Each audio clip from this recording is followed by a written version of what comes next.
Bạn có sợ không? Tiếp tục với 5 câu hỏi tiếp theo nào.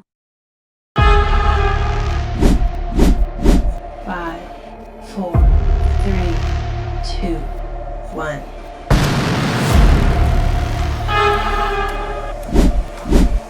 Five, four, three, two, one.